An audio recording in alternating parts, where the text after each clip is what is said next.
What if I told you that the fifth dimension is not something you earn, but something that makes you lose? Losing people, losing certainties, losing the old version of yourself, because no one talks about it. But spiritual ascension is not just light, it is rupture. It's the moment you realize you can't pretend anymore, or can't fit in anymore, and mainly, he can't go back. Maybe you're already feeling it. Maybe certain conversations are getting too shallow. Maybe environments that once seemed normal now weigh on your soul. And the question is not whether you are changing. The question is, are you prepared for what you're going to lose forever? If you have entered the fifth dimension, you have already noticed you can no longer do certain things that you used to do. It is not a choice. Your system simply rejects, and that never comes back. I'll show you exactly what you missed and why you should be thankful. Everyone talks about what you get when you wake up. The peace, the clarity, the keen intuition, the feeling that it finally makes sense to be alive. But there is a hidden truth that the entire spiritual universe conspires to hide. Not out of malice, but because it is too uncomfortable to be the calling card of any teaching. The truth is this: entering 5D consciousness will cost you things. Real stuff, things you use every day. And some of them you'll miss before you understand why losing them was the greatest gift of your life. Here's the paradox that no one talks about it openly. The people who suffered the most in the transition to the high frequency didn't suffer because something wrong happened. They suffered because something right happened, and they weren't prepared for the price. Because dimensional ascension is not just an addition of light and clarity. It's a surgical removal of everything that no longer fits into the new size you're becoming. Drama, identity of suffering, chronic anxiety, the need for enemies, fear of death, tolerance of crowds, the ability to lie, all of these go away. Forever. No return. And that's exactly what this content will talk about. Not the pretty version, not the version that sells coarse, not the version that only shows the dawn without showing the night that came before. The real version, complete with the dark side included, because whoever is in the middle of this irreversible change deserves to understand what is happening. If you've ever felt different, incompatible, spiritual, antisocial, exhausted for no apparent reason, or simply out of place in spaces where you once fit perfectly, this content was made for you.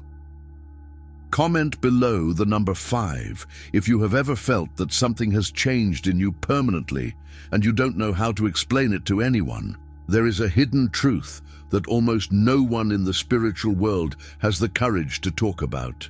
Entering 5D consciousness is not just about gaining beautiful things. It's not just about that inner peace, that keen intuition, that feeling that everything makes sense. There's a dark side to this journey that superficial content completely ignores, and that, if you don't know, will take you by surprise at the least expected time. The truth is that when one crosses the portal of dimensional ascension, certain things simply disappear, forever.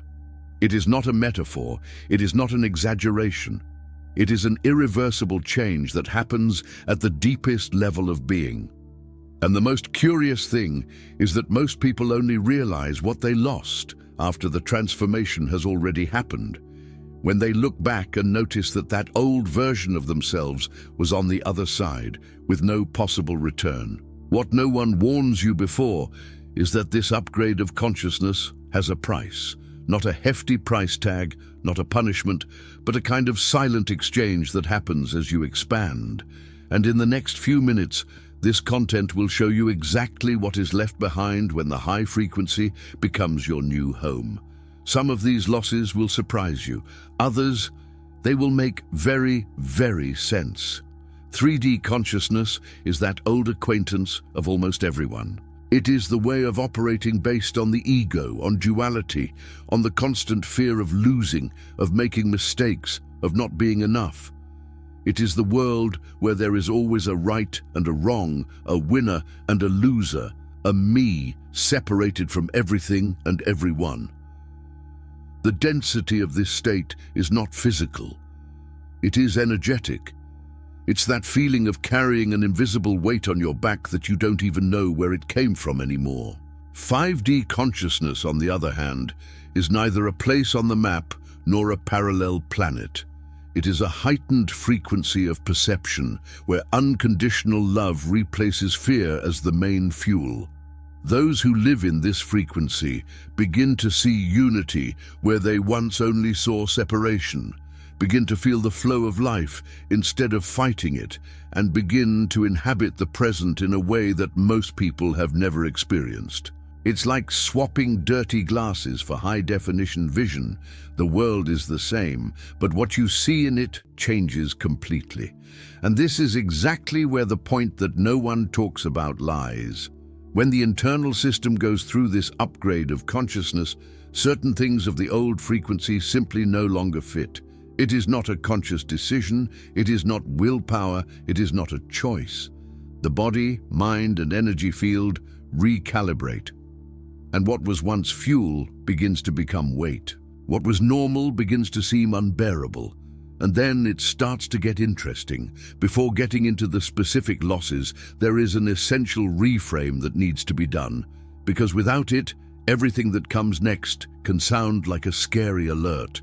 When it is said that the expansion of consciousness makes you lose things, the immediate instinct is one of resistance. After all, losing hurts. Losing is scary. But what if these losses were not capabilities being stripped away, but prisons being opened? What if what goes away is not part of you, but precisely what prevented you from being really you? Think of a simple analogy. An adult can no longer wear the clothes he wore at the age of 7. Is this a loss? Technically, yes. That outfit doesn't fit anymore, but no one cries about it, because it is obvious that the growth was greater than the clothes. The same happens in the irreversible change that 5D consciousness causes. What no longer fits is not something precious that has been taken away. It is something too small for who you have become. The expansion was greater than the old limitations, and they simply did not keep up. What makes this transformation permanent is precisely the fact that it is not intellectual. It's not a new idea that you've adopted and can abandon tomorrow. It is an experience that recalibrated the nervous system, reorganized priorities, and changed what the body can handle and what it rejects. And from the moment that happens, there's no turning back, not because it's a prison, but because you're already too big to fit in the place where you were before. What follows is the concrete evidence of this. There is one thing that 3D consciousness does very masterfully, and that almost no one notices while inside it. It is addictive to chaos. Not in an obvious way, not in an assumed way, but in a quiet and efficient way. That heated argument that made the heart race. That gossip that brought a nice butterflies in the stomach. That relationship full of fights and reconciliations that seemed too intense to be fake. All of this was drama as energy. It was the fuel that the ego used to feel alive, present, relevant. And it worked so well that most people mistook all that adrenaline for real passion. What happens when the high frequency begins to set in is something that surprises even those who already expected changes. The body begins to reject the drama in a physical way. It's not a rational decision of, I'm going to be a calmer person now. It is the stomach that turns in an unnecessary argument. It is the instant tiredness that hits when someone starts talking badly about another person. It's that feeling that conflict no longer energizes. It drains. The recalibrated nervous system simply does not process chaos as fuel anymore. He started to process it as a toxin, and then the difficult side of this loss begins, which no one talks about openly. The people around start to find it strange. You're different. You were embarrassed. Why don't you care about these things? Entire relationships built on the intensity of the conflict begin to crack because one side no longer takes the bait and the other doesn't know how to exist without it. Social incompatibility begins to appear here at this exact point when peace becomes the new normal and drama becomes the new unbearable. There is a question that seems simple, but that moves almost everyone deeply. Who are you without your story of pain? Because in 3D consciousness, suffering is not just something that has happened, it becomes identity. I'm the person who went through a devastating divorce. I'm the one who had a difficult childhood. I'm the survivor of all this. This trauma narrative becomes a badge, a way to get attention, validation, belonging. And it's not weakness, it's human. It is the ego's way of transforming pain into purpose when there is still no other reference available. What dimensional ascension does with it is quiet and profound. It turns you into a witness. Suddenly the traumas don't go away, but they are no longer the center of the story. You begin to see difficult experiences as something that happened, not as something that defines who you are. The identity of suffering begins to dissolve, not because the pain has been denied, but because the consciousness that observes that pain is greater than it. It's like realizing that you're not the movie that's playing on the screen, you're the entire screen, and the screen doesn't change with the content it displays. The difficult side of this invisible loss appears in relationships. Support groups that were once welcoming start to feel stifling. Friends who knew you for your story of overcoming no longer recognize who you are now. Some even say that you are in denial, that you have forgotten what has passed. But the hidden truth is another. You have forgotten nothing. You have simply stopped reducing yourself to it. And losing a community built on shared suffering hurts in a unique way, even when the freedom on the other side is worth every second of this dimensional loneliness. Chronic anxiety has a special talent that few recognize. It masquerades as productivity. In 3D consciousness, living in the future seems necessary, even responsible. If I don't worry, who will? If I don't panic, things won't happen. The fear of what can go wrong becomes an engine. Artificial urgency becomes an agenda.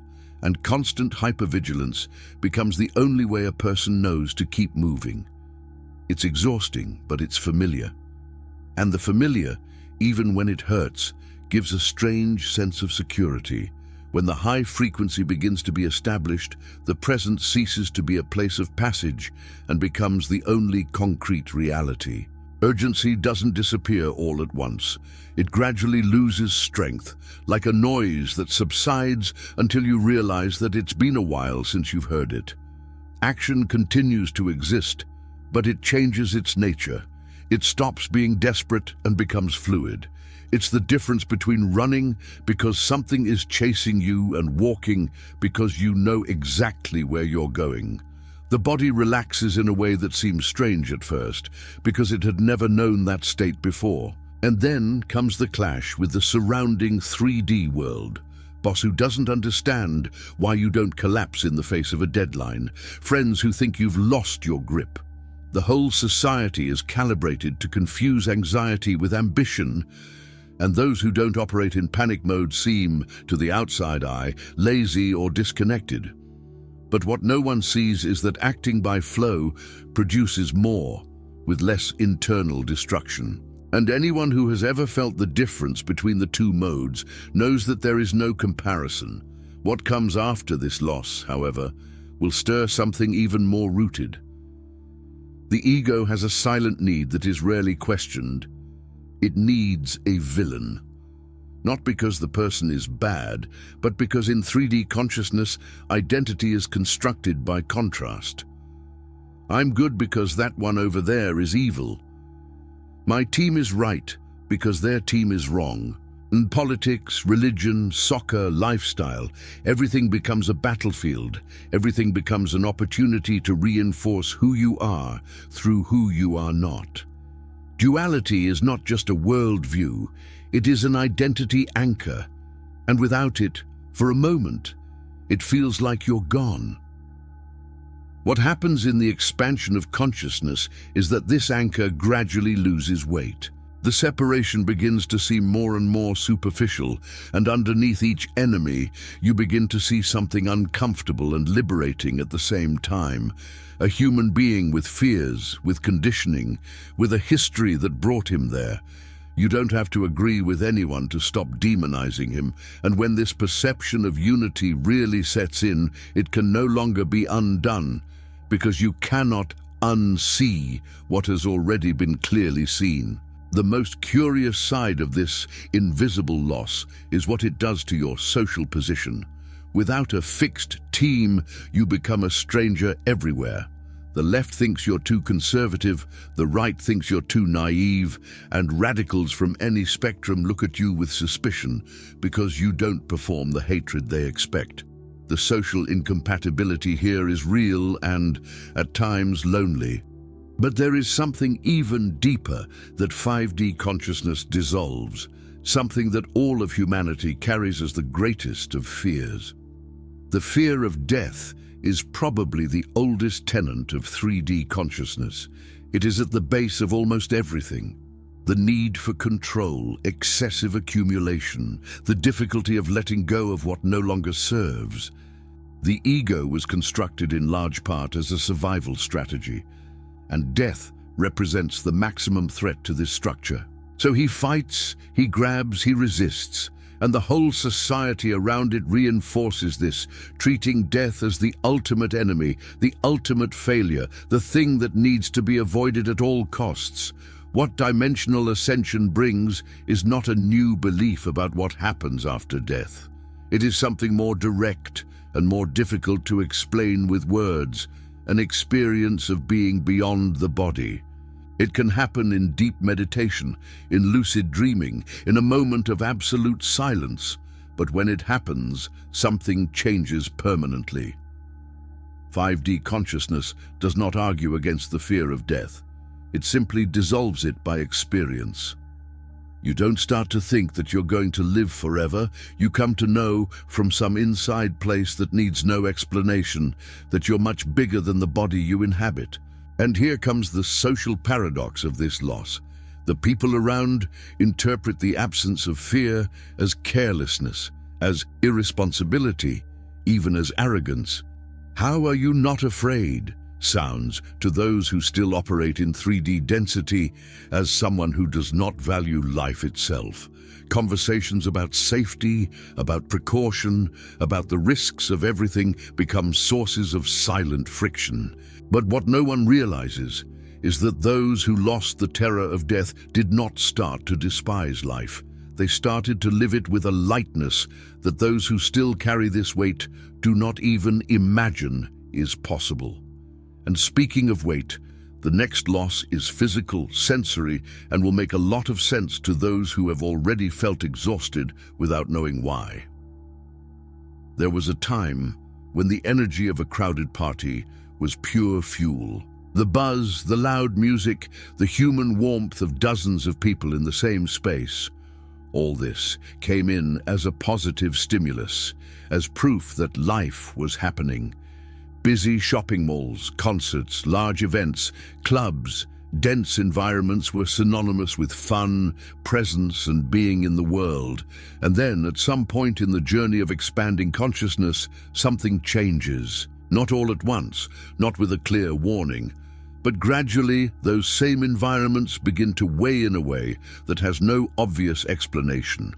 What happens is that energetic sensitivity increases in proportion to the growth of consciousness.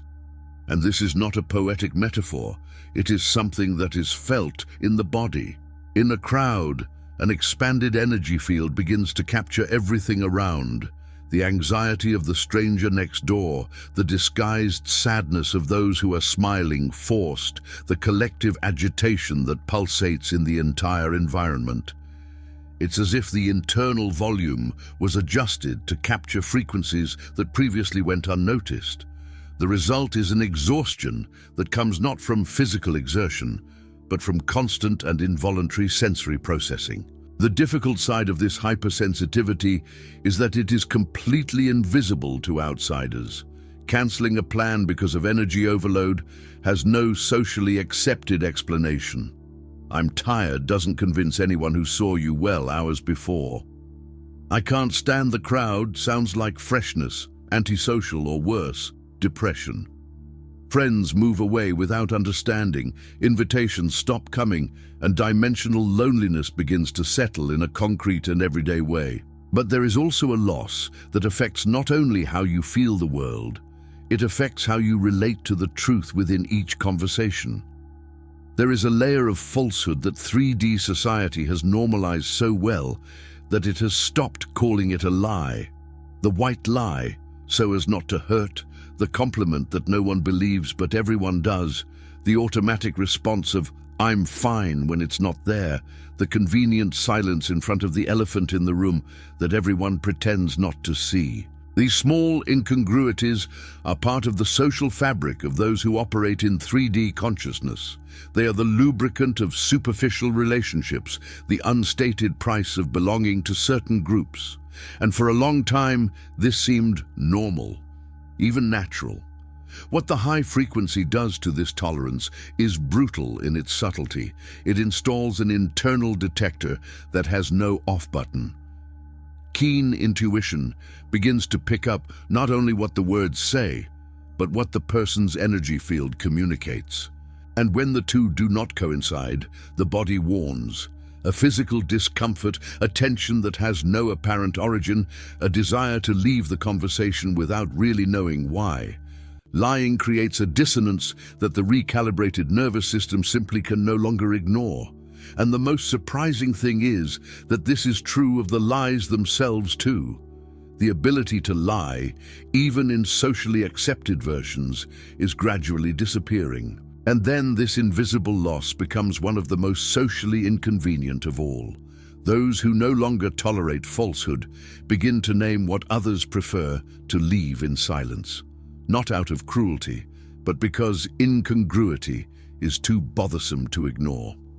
Entire relationships built on half-truths begin to implode, not because of fighting, but because of growing incompatibility with the density of that environment. The hidden truth is that this loss drives many people away, but attracts with surgical precision exactly those who operate at the same frequency. And when you start to put all these losses together, something much bigger starts to take shape. It's time to join all the dots and see what they form when seen together. Drama that makes you sick, identity of suffering that dissolves, chronic anxiety that disappears, need for enemies that evaporates, fear of death that is gone, crowds that overwhelm, lies that the body rejects. Looking at it like this, it looks like a list of things that have been taken away. It looks like impoverishment. But there is one question that changes everything. What did all these things have in common? All of them kept you imprisoned.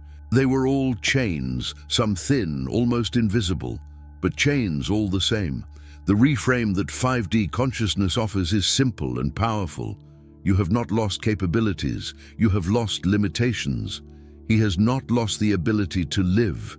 He has lost the impossibility of living fully. Each of these losses was an invisible shackle that defined the size of the space where you could exist. And when they leave, the space expands irreversibly. It's just like the adult who no longer fits into a child's clothes. No one calls it a loss because it's obvious that the growth was greater than the clothes. The problem is that in the spiritual journey, this growth happens from within, where others do not see. The hidden truth about dimensional ascension is that what remains after all of these losses is what has always been real. Not the ego, not the identity built on pain and fear, not the persona shaped by the approval of others, but something cleaner, more stable, more genuinely yours. And that something doesn't need drama to feel alive. It doesn't need enemies to know who it is. It doesn't need urgency to act. It doesn't need lies to be accepted. What remains is light. And lightness, For those who lived years carrying weight without knowing it, sometimes it needs some time to be recognized as the gift that it is. There is a moment in the journey of expansion of consciousness that no one likes to admit much, the one when there is a strange longing for the old way of being. Not necessarily nostalgia for suffering, chronic anxiety, or drama as energy, but nostalgia for the simplicity of when you fit in more places, were compatible with more people, understood the rules of the social game without having to make an effort. It was easier, it was more predictable. And there are days when dimensional loneliness weighs heavily enough to make this time seem better than it was. What is important to recognize in these moments is that this longing is valid, and that it is almost never what it seems. Because when someone misses 3D consciousness, it is rarely duality, fear, or density that is being desired back. What is being desired most of the time is connection. It's belonging. It is the feeling of not being a stranger in one's own social circle. The honest question that needs to be asked in these moments is, do you really want to go back, or do you just want this transitional phase to be less lonely? Almost all of the time, the answer is the second option. Recognizing this does not solve loneliness immediately, but it completely changes the relationship with it. Because when you understand that it is not the past that is being desired, but a quality of presence and connection that is still being built at the new frequency level, the path becomes clearer. The social incompatibility that hypersensitivity brings is not permanent in the sense of isolation. It is permanent in the sense that you will never fit in where you don't belong again. And there is a huge difference between these two things. A difference that becomes even clearer when you understand once and for all why there is no turning back. One of the things that generates the most anxiety in those who are in the middle of dimensional ascension is the fear of regressing. What if I lose all of this? What if one day I wake up and go back to who I was? This fear is understandable. After all, the journey so far has had a real cost, and the idea of losing the ground conquered is frightening. But there is a hidden truth about the irreversibility of this change that, when truly understood, transforms this fear into relief.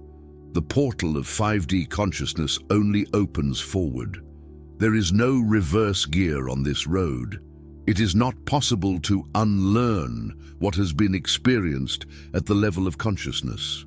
You can't go back to feeding on drama when the body has started to reject drama as a toxin. You can't reconstruct an identity of suffering when you've already seen yourself as the consciousness that observes suffering, not as suffering itself.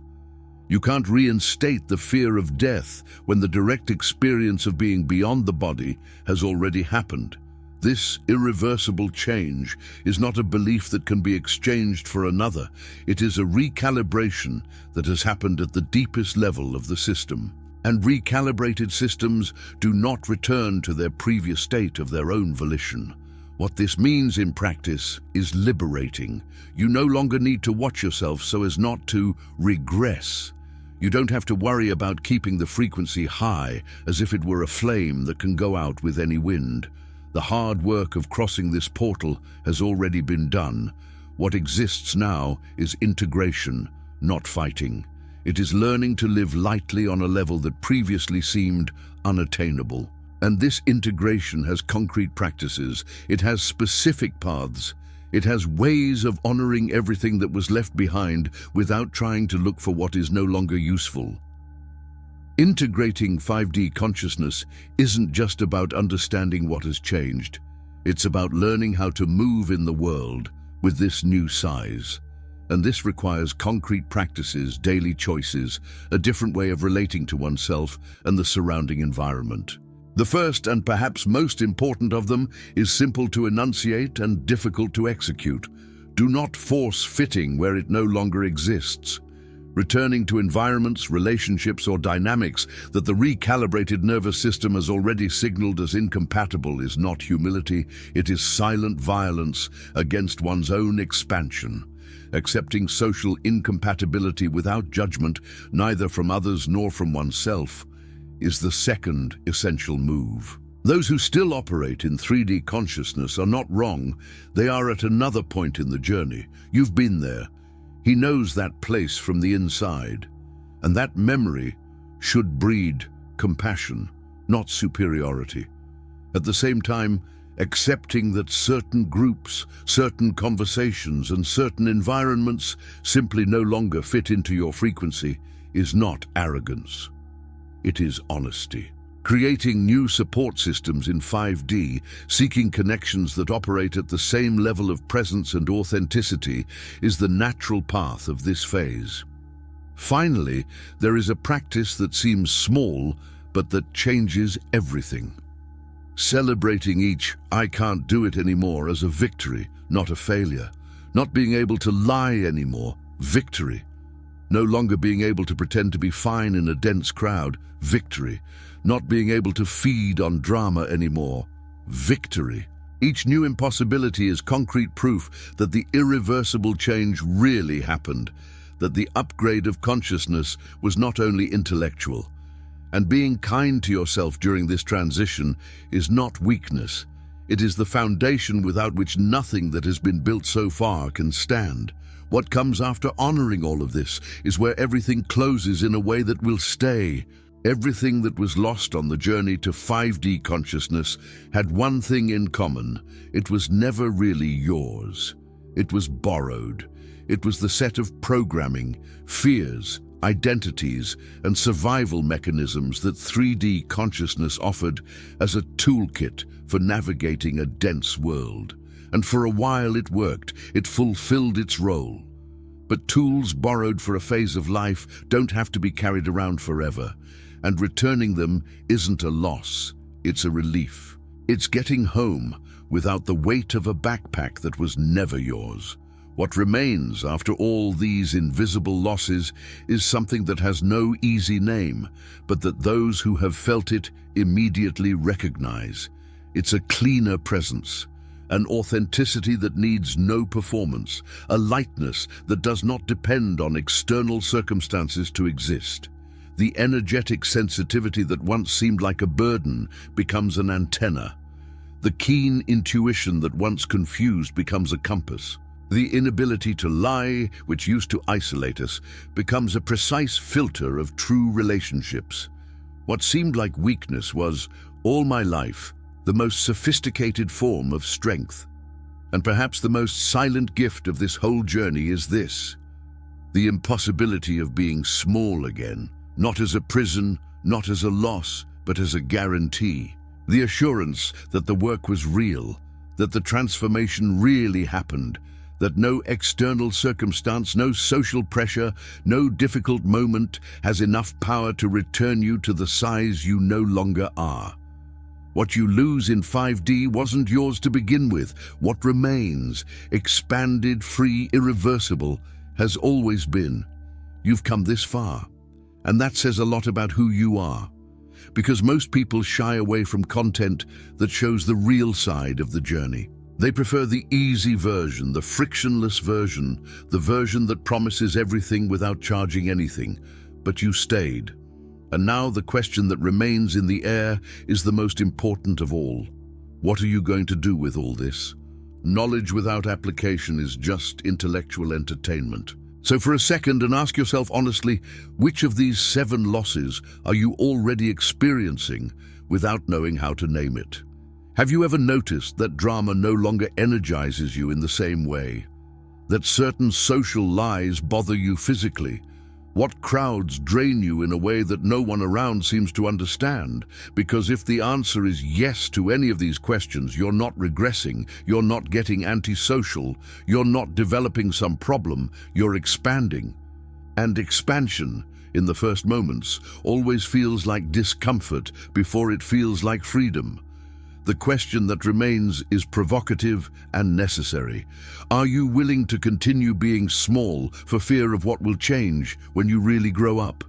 Because 5D consciousness does not wait for permission, does not ask for permission, and does not offer discount. It just happens. And when it does, there's no turning back. The portal is one way, and on the other side of it is a version of you that no longer fits the limitations that you are still carrying today. If this content made sense to you, if it touched something you already felt but didn't know how to name, then you already know what you need to do. Subscribe to the channel now and activate the bell, because this was just one of the contents of this journey, and what lies ahead will surprise you even more.